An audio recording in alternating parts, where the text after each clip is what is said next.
Okay, so that was both Legend of Zelda and a little bit of the special version. So I'll say it again for anyone that missed it last time. If you wanted to play this game yourself, and you're having like a lot of trouble with the original, this special one can definitely help you a lot because we didn't die once, even though we are only so good at the Legend of Zelda in the special version. So it might be a good way to start off with.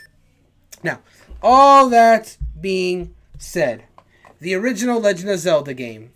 So let's talk about our thoughts about it. So, oh, hold on. Gabe has some lore that he just dropped. We got to read this first. So for some of the earlier games, such as A Link to the Past and this one, Link Between Worlds will take place in the timeline of the hero being defeated, since Hyrule is in a state of decline, meaning the forces of evil are more present and have a great influence on the land of the Zora, become almost untamed since they don't have a concrete system of civilization. They're basically wild. That makes sense. That makes sense. This is part of the defeated Link timeline after all, so I guess they just couldn't get adapted civilization, just came more wild over time. That's kind of sad, to be honest, because I love Zoras. Yeah. But anyways, yes, Legend of Zelda. So Megan, your thoughts? I really enjoyed this. I don't remember exactly when I played it originally. I just know that it was a while ago. But replaying it now, it brought back some really good memories for me. But it's more than just nostalgia. I think that this game is just really good. Mm-hmm. Yeah, yeah. So for me, I agree. Um, yeah, like the original Legend of Zelda. So for context, my very first Zelda game was actually Majora's Mask, Ooh. which is like a hard game for like a lot of people because of like the constantly moving time in that Yeah, the game. time. Yeah, and so when I first played the game, I was like having trouble like finishing it because of that, and I didn't know where to go, and the time was like constantly moving. But I was blessed enough to have like a good friend that lived with me back in New York that kind of like helped me through a lot of the game. He Mhm. also like lent me his strategy guide, and I eventually got my own, so I could also just do it when I was just home by myself. And eventually, I was able to finish Majora's Mask. I would go on to play Ocarina of Time a few years later, but yeah, by the way, playing Ocarina of Time, but after Majora's Mask is an interesting experience. I can Very, imagine. it's a very interesting experience. I would not recommend it for like if you've never played Ocarina of Time or Majora's Mask, I do recommend Ocarina first. But Yeah. but I mean I made it and I'm a Zelda fan, so it's not impossible. But I just would recommend Ocarina first. But anyway, all that aside, so yeah, I started with the N64 era for Legend of Zelda, and then just kind of played like a lot of the other modern ones that would come out. I definitely prefer the 3D Zelda games to top-down Zelda games, though I do like some of the top-down ones like Link to the Past and Link Between Worlds and such. Hmm. But so when I eventually got to try this one for the first time years ago on the Wii Virtual Console, it was an experience because I was like, wow, so this is really where it all started. And obviously it's the 8-bit, and I knew that it was gonna look like that. But going back, I was like, it really started from all the way this far back, and just seeing all the stuff that you would see in modern Zelda games now, just kind of like in its base form. You know, Link with the green clothes, going around Hyrule, collecting items to go into dungeons. It's all there. There's not much plot to speak of. Like you get that little intro at the beginning to tell you what's going on with the game, but there's no story progression happening. It's just pure gameplay. Obviously, it's an NES game, so story content is gonna be light. Obviously, that was the case when we were playing the Mario games. Mario games today are still light on story content. That's not really what they're about. Legend of Zelda games, as they would go forward, would start to have more story to them as they went forward. Its fans really became to really enjoy the lore that happens with Zelda games. And so for this game to be the start of it was, I said at the beginning of the stream, this to me feels a lot like the raw ingredients to what would eventually become the sandwich or the meals that would become like the later Legend of Zelda games. Every Legend of Zelda game would take something from this original game and use it to build up to it to make its own story, so to speak. So it's cool from if you're a Legend of Zelda fan, it's cool from a standpoint of seeing where it all started, I would say. But that, of course, leads us to the question before we move on to Zelda 2. All that being considered, a lot of nostalgia for this original game. It's important. It's clearly important for what it lends itself to the modern Legend of Zelda games. But we have to answer the question: do we think this game still holds up?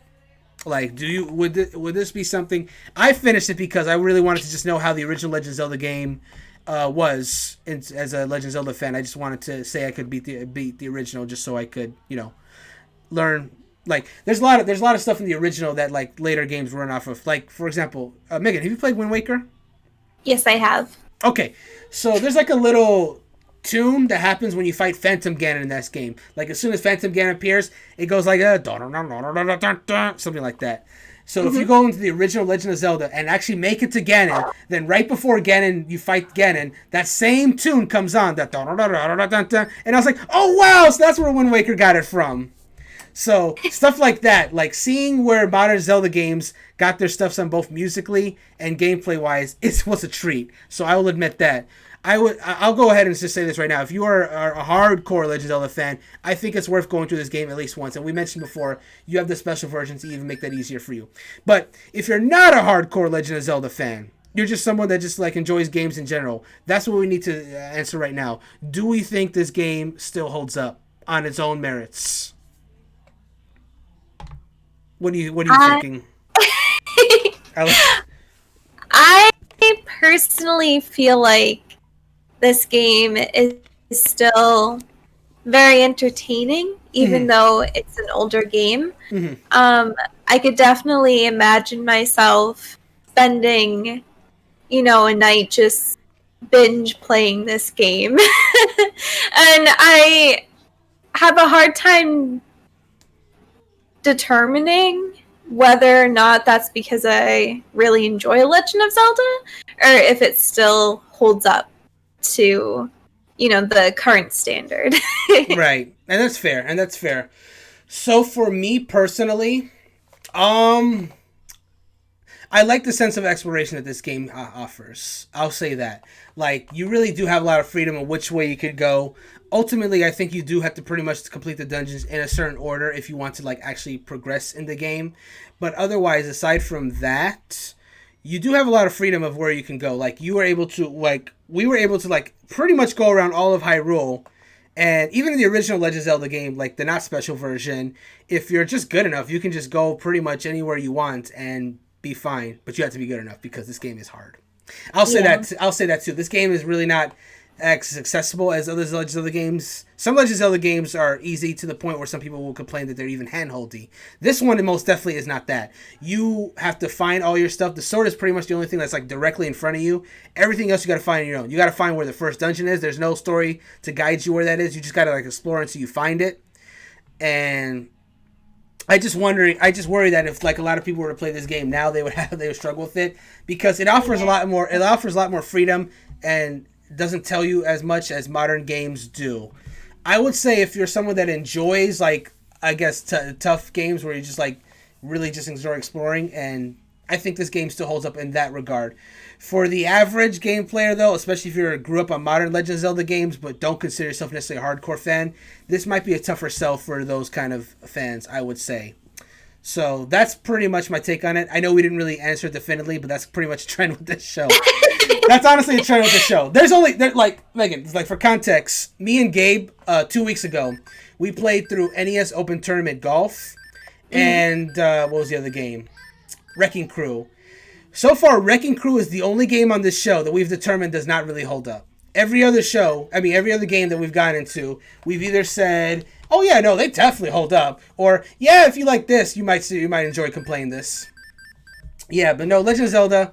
I will say this though, we had a great time co-oping this game. If we were to ever hypothetically speaking, if we were ever to do like a playthrough of this, use the save states and swap around every time someone died, for example, kind of like they do in the Super Mario Brothers games, that would increase the fun value a lot. And that's something I do want to point out with the NES online service, because all these games are here and because they're all free and because you can play them online.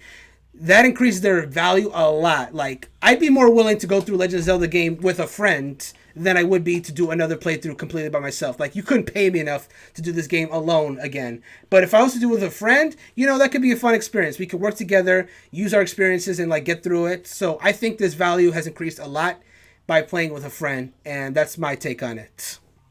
I think that it's really interesting, too, because it seems to be sort of the inspiration for a lot of different games. When I play through the original Legend of Zelda, it makes me think of lots of different RPGs and the original games in those franchises. And I think that there's a really strong link between link. Gotcha. I think there's a really strong link between a lot of, our current games and the games that we enjoy and, games like this. So I think that's also what makes it so enjoyable for me. I agree. I agree. So that is Mm-hmm. our take on the original Legend of Zelda. Now, before we continue onwards, first of all, yes, Gabe, I love the music in Legend of Zelda, so of course I had to make that music comparison. Um, yeah, absolutely. Like, there's so much good music in Legend of Zelda, and a lot of it does come from this game. Like, obviously, beyond, of course, the original Legend of Zelda overworld theme, which is like in almost every Legend of Zelda game at this point. Um, the Ganon theme that you see when you go into like the dungeons that pops up in a few Legends of Zelda games, as well as the song when you actually reach Death Mountain, which is the final dungeon in the game. So there's not a huge amount of songs in this game because it is an old NES game, so that's to be expected. But what the songs are here have popped up in the Zelda series on occasion. Even the song when Link gets the Triforce, that has definitely popped up. In fact, in Smash Brothers, anytime a Legend of Zelda character wins a match, it's a remix to that song when Link gets Triforce. Dun, dun, dun, dun, dun, dun, dun, dun. So I enjoy that. I enjoy that their victory theme goes all the way back to this game.